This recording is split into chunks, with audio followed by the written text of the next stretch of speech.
Hello दोस्तों, नमस्कार। स्वागत है आप सभी का एजुकेशन मंत्रा में। दोस्तों, बात करेंगे 69,000 शिक्षक भर्ती अपडेट्स, टीजीटी पीजीटी नया विज्ञापन, उत्तर कुंजी मामले में याची लाभ या ऑर्डर कब तक, तीसरी चयन सूची, अन्य महत्वपूर्ण जो भी खबरें हैं आज के दिन की, उन सभी का डिस्कशन होगा। वीडियो को लाइक एंड शेयर कर दें और चैनल पर नए हैं तो सब्सक्राइब करके बेल आइकन को भी प्रेस कर दें। दोस्तों, यहाँ पर हम सबसे पहले उत्तर कुंजी में जो ऑर्डर रिजर्व हुआ है उस पर चर्चा करेंगे। 69,000 शिक्षक भर्ती से जुड़ा हुआ ये मामला है। तो दोस्तों, यहाँ पर अगर सबसे पहले देखा जाए तो कल की डेट में इलाहाबाद हाई कोर्ट के अंदर सुनीता अग्रवाल मैम की तरफ से ऑर्डर रिजर्व किया गया है। इसके पहले भी आपको अजय भनोट जी की बेंच में एक मामला देखने के लिए मिला था, जिसके बारे में आपको अपडेट भी प्रोवाइड की गई थी। तो ये कहीं ना कहीं जो मामले हैं वो सभी एक दूसरे से कनेक्टेड भी रखे गए थे। तो इन सभी याचिकाओं पर जो ऑर्डर है वो रिजर्व हो चुका है। और अगर ऑर्डर स्टेटस की बात करें तो 15 फरवरी को यहाँ पर जजमेंट डिलीवरी के लिए जो रिट पिटीशन डिस्पोज्ड हुई है वो दिखाई जा रही है। अब देखते हैं आगे आने वाले कुछ समय में क्या स्थिति स्पष्ट होगी कि ऑर्डर 15 फरवरी को आ पाता है, क्या इसमें कोई एक्सटेंशन होता है या कोई सुनवाई होती है। इसके बारे में भी अभी थोड़ी सी भ्रम की स्थिति बनी हुई है। लेकिन ये मानकर चलिए, चूंकि सुनीता अग्रवाल मैम के द्वारा ऑर्डर रिजर्व कर लिया गया है तो अब किसी भी याचिका में कोई सुनवाई होने की गुंजाइश काफ़ी कम है। और इसमें जो भी ऑर्डर आएगा फाइनली, वो ऑर्डर लखनऊ बेंच में भी कंप्लाइंस हो जाना है। क्योंकि लखनऊ बेंच में यहाँ ऋषभ मिश्रा को लेकर, लीडिंग पिटीशन को लेकर सैकड़ों याचिकाएं वहाँ पर भी लंबित हैं। तो इलाहाबाद हाई कोर्ट का जो जजमेंट होगा अब उसके बारे में दोस्तों हम चर्चा कर लेते हैं। बहुत सारे अभ्यर्थियों के मन में कन्फ्यूजन है कि जो जजमेंट आएगा वो याची लाभ को लेकर तो नहीं आएगा। देखिए दोस्तों, यहाँ पर रिक्त सीटों के सापेक्ष अगर कोई जजमेंट आता या कोई ऐसी पिटीशन होती तब यहाँ पर याची लाभ जैसी स्थितियाँ देखने के लिए मिल सकती थी। लेकिन यहाँ पर जो ऑर्डर रिजर्व हुआ है वो कॉमनली ऑर्डर रिजर्व हुआ है। तो ऐसे में जो लाभ मिलेगा वो सभी कैंडिडेट्स को मिलेगा।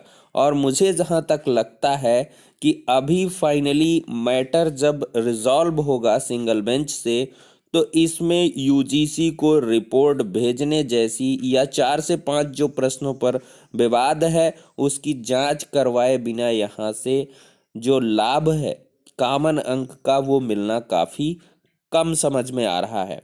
लेकिन ऑर्डर क्या होगा इसके बारे में किसी को कुछ भी पता नहीं है दोस्तों। यहाँ से रिलीफ भी मिल सकता है, लेकिन उसके लिए एक्सपर्ट कमेटी की ओपिनियन जैसी कोई चीज़ भी यहाँ पर देखने के लिए नहीं मिली है। तो जो फाइनली दोस्तों ऑर्डर रिजर्व हुआ है वो ऑर्डर ऐसा नहीं हो सकता है कि उसमें पिटिशनर्स को लाभ ही मिल जाए, मे बी उसमें डायरेक्शंस मिल जाए कि इन पर मामले पर जांच की जानी चाहिए।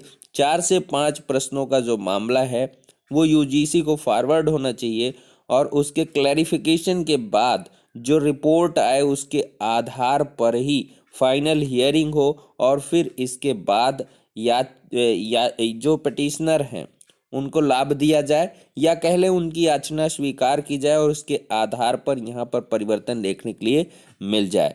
लेकिन यहाँ पर दोस्तों ये आप समझ लीजिए, जो रिक्रूटेड हैं उनमें कोई भी अब किसी भी प्रकार का परिवर्तन नहीं होने वाला है। क्योंकि यहाँ जो मेन लड़ाई है वो चयन को लेकर है, जिनका चयन पहले से ही हो चुका है। तो यहाँ पर बहुत सारी औच पौच की कंडीशन देखने के लिए मिलेंगी। तो इस वजह से इसकी संभावना बिल्कुल से शून्य समझिए कि जो लोग चयनित हो चुके हैं उनके मार्क्स में संशोधन करके उनका डिस्ट्रिक्ट चेंज होगा। क्योंकि बहुत सारे अभ्यर्थी यहाँ पर सवाल कर रहे थे कि सर डिस्ट्रिक्ट हमको चेंज होना चाहिए अगर हमारे 1 से 2 नंबर बढ़ते हैं। होना तो चाहिए दोस्त, लेकिन यहाँ से बहुत सारी स्थितियाँ व्यतिक्रम में हो जाएंगी, इस वजह से ऐसा कुछ नहीं होगा। अब देखते हैं दोस्तों आगे आने वाले समय में जल्द से जल्द ऑर्डर आ जाएगा और इसके रिगार्डिंग और भी क्लियर कट इन्फॉर्मेशन आप सभी को प्रोवाइड कर दी जाएगी। लेकिन फाइनली ये है कि इसमें याची लाभ जैसी मुझे चीज़ नहीं समझ में आ रही है। कॉमन ऑर्डर के तहत ही आप सभी को लाभ मिलने वाला है। अब दोस्तों ऑर्डर 15 तक आ सकता है, इसकी पूरी की पूरी संभावनाएं बन रही हैं। अब दोस्तों हम कुछ अलग सी अपडेट पर चर्चा कर लेते हैं। दोस्तों यहाँ पर बात करें सिविल सेवा परीक्षा में उम्र में छूट नहीं देगी सरकार। देखिए केंद्र सरकार ने मंगलवार को सुप्रीम कोर्ट से कहा कि वह सिविल सेवा परीक्षा में उम्र में छूट देने को तैयार नहीं है। सरकार की हालांकि बीते अक्टूबर परीक्षा में अंतिम प्रयास वालों को एक और मौका देने के लिए अभी भी तैयार है। सुप्रीम कोर्ट ने सभी पक्षों की दलील को सुनने के बाद फैसला सुरक्षित रख लिया है। जस्टिस एएम खानविलकर की अध्यक्षता वाली 3 सदस्यीय पीठ के समक्ष सरकार की ओर से पेश additional solicitor general SV. Raju ने कहा कि सरकार उम्र में किसी तरह की छूट देने में असमर्थ है, लेकिन अंतिम प्रयास में परीक्षा देने वालों को एक और मौका दिया जा सकता है। अब देखते हैं क्या कुछ होता है। ऑर्डर यहाँ पर भी रिजर्व हो चुका है। देखिए दोस्तों, एक पद के लिए 5146 अभ्यर्थी देंगे परीक्षा। आने वाले दिनों में उत्तर प्रदेश लोक सेवा आयोग की कुछ भर्ती परीक्षाओं में अभ्यर्थियों के बीच कड़ी प्रतिस्पर्धा होने वाली है। इन प्रमुख परीक्षाओं में विधीक्षण अधिकारी स्क्रीनिंग परीक्षा 2020 भी शामिल है। आयोग ने विधीक्षण अधिकारी के एक पद की भर्ती निकाली है और जिसके लिए 5146 आवेदन हुए हैं। मंगलवार को आयोग ने परीक्षा का पाठ्यक्रम जारी कर दिया है। इस पद के लिए 21 मार्च को परीक्षा कराई जाएगी। यूपीपीएससी के अनुसार विधीक्षण अधिकारी स्क्रीनिंग परीक्षा 2020 में 300 अंक के लिए 120 प्रश्न आएंगे। इनमें 80 विधि और 40 सामान्य अध्ययन के होंगे। अभ्यर्थियों को 2 घंटे में उसे हल करना होगा। अभ्यर्थियों की सहूलियत के लिए आयोग की वेबसाइट पर पेपर का प्रारूप परीक्षा से संबंधित पाठ्यक्रम अपलोड कर दिया गया है। इसमें अलग अलग खंडों में प्रश्नों का ब्यौरा दिया गया है। वहीं पर दोस्तों देखें तो एलटी ग्रेड शिक्षक भर्ती के तहत सामाजिक विज्ञान में महिला वर्ग की चयनित अभ्यर्थियों को छोड़कर बाकी सभी विषयों के चयनित अभ्यर्थियों की फाइलें माध्यमिक शिक्षा निदेशालय को भेजी जा चुकी हैं। उत्तर प्रदेश लोक सेवा आयोग ने पिछले बार 5 फरवरी को सामाजिक विज्ञान पुरुष वर्ग की फाइलें निदेशालय को भेजी थी। निदेशालय की ओर से ऑनलाइन काउंसलिंग की तैयारी शुरू कर दी गई है, लेकिन महिला वर्ग की फाइलें आयोग में ही पड़ी हैं। अभ्यर्थियों को आशंका है कि अगर कुछ दिन की देर और हुई तो उनकी नियुक्ति फंस जाएगी। आयोग ने 5 फरवरी को पुरुष वर्ग के 787 अभ्यर्थियों की फाइलें निदेशालय को भेजी थी। इससे कुछ दिनों पूर्व हिंदी महिला एवं पुरुष वर्ग की फाइलें भी निदेशालय को भेज दी गई थी। सामाजिक विज्ञान के अभ्यर्थियों को उम्मीद थी कि पुरुष एवं महिला वर्ग के चयनित अभ्यर्थियों की फाइलें एक साथ निदेशालय को भेजी जाएंगी। इस बारे में आयोग के मीडिया प्रभारी पुष्कर श्रीवास्तव का कहना है कि सामाजिक विज्ञान महिला वर्ग की फाइलें भी लगभग तैयार ही जल्द निदेशालय को भेज दी जाएंगी। यहाँ पर दोस्तों अलग सी अपडेट है, लेकिन जबरन धर्मांतरण कराने वालों को 10 वर्ष तक सजा, 50,000 तक जुर्माने का प्रावधान यहाँ पर हो चुका है। कैबिनेट बाई सर्कुलेशन मंजूर किए गए यूपी विधि विरुद्ध धर्म परिवर्तन प्रतिषेध विधेयक 2021 के मुताबिक अगर कोई व्यक्ति जबरन लालच देकर, दबाव बनाकर या अपने प्रभाव में किसी का धर्म परिवर्तन कराता है तो उसके खिलाफ एफआईआर दर्ज होगी। यह एफआईआर पीड़ित के माता पिता, भाई बहन या कोई भी रक्त या विवाह संबंधी गोद लिया हुआ व्यक्ति करा सकता है। इस विधेयक में जबरन धर्मांतरण पर अलग अलग श्रेणियों में 1 वर्ष से लेकर 10 वर्ष तक की सजा और 15,000 से 50,000 रुपये तक जुर्माने का प्रोविजन रखा गया है। वहीं पर दोस्तों बात करें तो 24 सहकारी चीनी मिलों में होगी 93 पदों पर भर्ती। उत्तर प्रदेश सहकारी चीनी मिल संघ की ओर से शुरू की गई प्रक्रिया यहाँ पर देख सकते हैं 93 पदों पर भर्ती होगी। आयोग की वेबसाइट upsugarfed.org पर आप लोग जो है जाकर जानकारी को चेकआउट कर सकते हैं दोस्तों।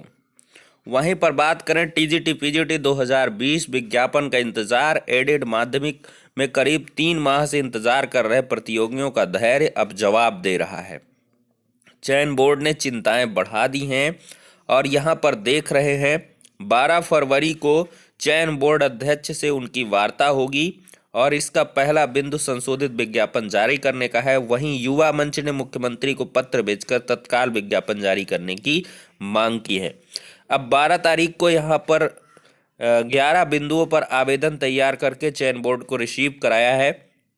विक्की खान के नेतृत्व में यहाँ पर वार्ता होगी। देखते हैं 12 फरवरी को यहाँ क्या कुछ निकल के आता है। टीजीटी पीजीटी विज्ञापन के लिए आपको थोड़ा सा इंतजार करना पड़ेगा, स्थिति जल्द ही क्लियर होने वाली है दोस्तों। वहीं पर दोस्तों देखा जाए तो तीसरी चयन सूची के लिए केसर सिंह भाजपा विधायक हैं। 3 फरवरी की डेट पर माननीय मुख्यमंत्री जी को यहां पर ज्ञापन भेज दिया गया है। नरेश गंगवार व अन्य के संलग्न प्रार्थना पत्र में 69,000 के रिक्त पदों पर यहां पर जल्द से जल्द काउंसलिंग करवाने के लिए बात कही गई है।